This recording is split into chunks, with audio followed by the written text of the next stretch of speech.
Pemirsa, massa menggelar aksi unjuk rasa di depan gerbang DPR MPR RI menolak reformasi Polri. Iya, ribuan personel gabungan dikerahkan untuk mengamankan lokasi.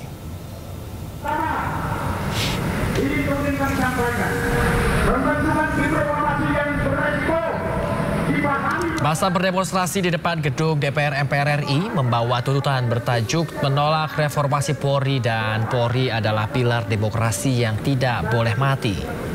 Reformasi kepolisian belakangan menjadi sorotan terutama usai Presiden Prabowo menyetujui pembentukan tim reformasi kepolisian. Polda Metro Jaya pun menerjunkan 4.563 personel untuk berjaga di sekitar lokasi. Tuntutan massa aksi yang tergabung dalam ikatan pelopor penerus reformasi diantaranya menolak reformasi Polri sebab Polri butuh penguatan sistem atau bukan perombakan total. Mereka juga menuntut agar Presiden tidak membentuk tim reformasi Polri, Kompolnas sebagai ADHOC yang mengawasi kinerja kepolisian, mendesak RUU kepolisian segera dibahas dan disahkan menjadi undang-undang.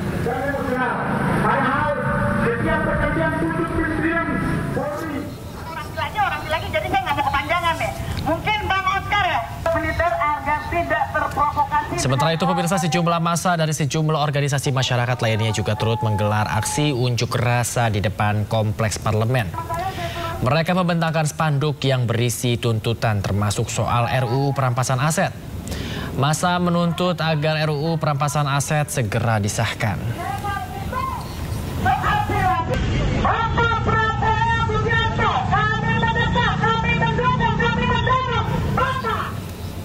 Pengadilan Negeri Jakarta Pusat kembali menunda sidang gugatan perdata 125 triliun kepada Wakil Presiden Gibran Rakabuming Raka. Penundaan terjadi karena penggugat mempertanyakan legal standing kuasa hukum para tergugat. Sidang kali ini merupakan kali kedua setelah yang pertama digelar pada tanggal 8 September lalu. Sidang gugatan kemarin kembali ditunda karena penggugat atas nama Subhan mempertanyakan dasar hukum pengacara Gibran. Penggugat mempersoalkan persyaratan ijazah Gibran ketika mencalonkan diri sebagai calon wakil presiden. Menurutnya ijazah Gibran dari luar negeri tak memenuhi persyaratan sebagai cawapres.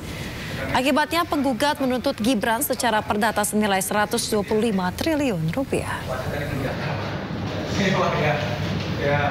Ada rencana nggak tapi mungkin Pak Gibran udah biasanya Pak belum ya, yang lain-lain nanti aja. Mediasi Pak tadi Pak Hakim bilang. Iya, nanti untuk berikutnya masih tadi ada ini tahapan-tahapan mediasi. Tahapan-tahapan mediasi. Berarti Pak Gibran datang dong Pak? Nanti kita lihat. Ya. Pak, terkait sidang hari ini dari Pak Gibran ada sepatah kata-kata masih ada arahan pesan khusus? Iya, pesan khusus gitu Pak. Arahan khusus ya. Saya kira biasa. Tapi beliau mengetahui ya Pak? Ya mengetahui dengan memberikan surat kuasa berarti mengetahui kami ada di sini. Ya. Sementara itu pemirsa, Presiden ke-7 Joko Widodo menduga ada orang besar yang membackup bergulirnya isu ijazah Gibran. Ini ijazah Mas Gibran disoalkan juga Pak, ijazah SMA, ijazah Jokowi dimasalahkan, ijazah Gibran dimasalahkan, nanti sampai ijazah Janet dimasalahkan. Ya tapi apapun ikuti proses hukum yang ada, ya kita semuanya kita layani. Kalau melihat ijazah yang selalu dipermasalahkan ini, apakah juga masih ada orang besar yang ingin ada orang besar masih ada kaitannya sama ya ini kan tidak hanya sehari 2 hari, sudah 4 tahun yang lalu sudah ada itu. Ya, kalau yang nafasnya panjang itu kalau nggak ada yang membackup kan nggak mungkin. Gampang-gampangan aja. Kalau sekolahnya Mas Gibran Pak memang dulu sudah di Singapura ya Pak? SMA dulu memang kelas 1 SMA? Iya, di Orchid Park Secondary School. Oh, yang nyarikan saya. Ijazah lagi ijazah ya, ini nggak kelar-kelar. Tapi ini Yasmin dan juga pemirsa ini sebenarnya nggak tahu ya apa ada hubungannya apa enggak sama ribut-ribut ijazah Pak Jokowi dan juga Mas Gibran tadi. Ada aturan baru nih yang dirilis KPU ya. Ya betul sekali, jadi KPU ini merilis aturan baru pemirsa. Mulai saat ini publik tidak bisa mengakses dokumen Capres dan Cawapres, salah satunya ijazah dan juga surat tanda tamat belajar. Tapi KPU menepis jika aturan ini terkait dengan polemik ijazah Joko Widodo.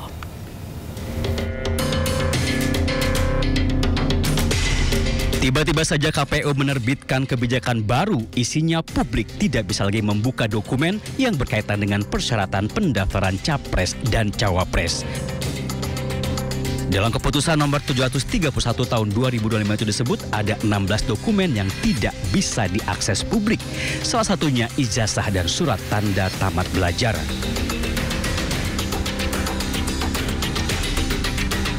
Menurut KPU, keputusan itu dibuat untuk menyesuaikan dengan Undang-Undang Nomor 14 tentang Keterbukaan Informasi Publik. KPU juga menyebut publik masih bisa mengaksesnya jika sudah mendapatkan persetujuan dari yang bersangkutan. Dia bisa dibuka atas persetujuan yang bersangkutan atau karena putusan pengadilan sebagaimana diatur dalam Undang-Undang Keterbukaan Informasi pasal 18 ayat 2. Jadi pada intinya kami hanya menyesuaikan pada dokumen-dokumen tertentu yang ada dalam tanda kutip aturan untuk dijaga kerahasiaannya, misalnya berkaitan dengan rekam medis, kemudian dokumen sekolah atau ijazah dan seterusnya, itu ya yang bersangkutan yang harus diminta kemudian atau atas putusan pengadilan. KPU menolak anggapan jika aturan itu dibuat berkaitan dengan gugatan ijazah Jokowi dan Wapres Gibran Raka Buming Raka. Jadi bukan terkait karena Pak Jokowi digugat ijazahnya, masih tidak ada. Digugat ijazahnya gitu. Tidak ada, ini berlaku untuk umum semua pengaturan data siapapun, karena siapapun nanti juga bisa dimintakan datanya ke kami. Nah, kami kan mengatur dokumen data yang di kami. Gitu. Keputusan KPU yang mendadak itu memantik reaksi DPR. Menurut Wakil Ketua Komisi 1 DPR Dede Yusuf, dokumen yang dimiliki Capres dan Cawapres seharusnya bisa diakses publik.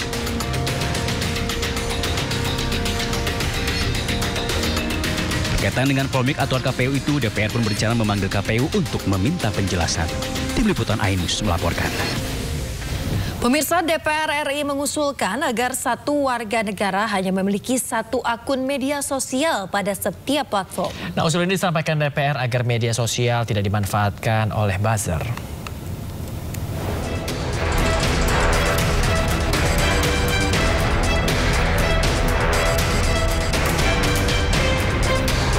Sekretaris Fraksi Partai Gerindra DPR RI Bambang Haryadi mengusulkan ide agar satu warga negara hanya punya satu akun media sosial tiap platform medsos.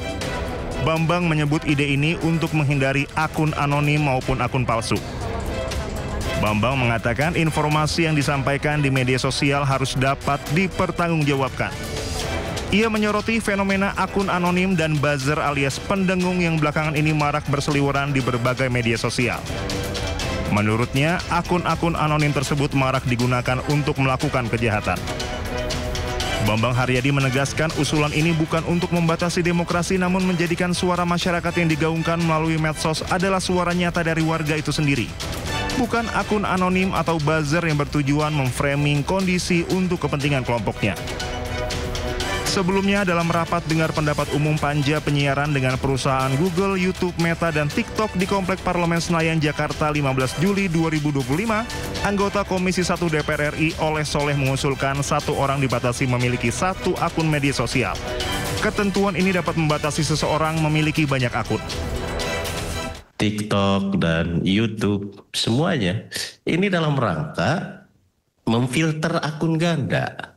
Rekomendasi saya, pimpinan dan mohon dicatat sekretariat, dalam rancangan dimasukkan bahwasanya platform digital tidak boleh membuat akun ganda.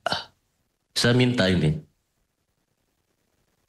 Boleh hanya satu akun asli saja. Tidak boleh satu orang memiliki akun ganda. Baik perusahaan, lembaga maupun personal.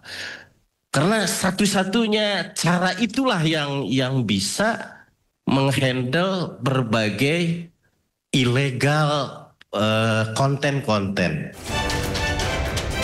Politikus PKB ini menilai keberadaan second akun atau akun ganda sangat merusak dan bisa disalahgunakan. Ia menyinggung keberadaan buzzer yang justru mengalahkan sosok berkualifikasi di media sosial. Oleh pun meminta seluruh platform media sosial dapat menyaring keberadaan akun ganda.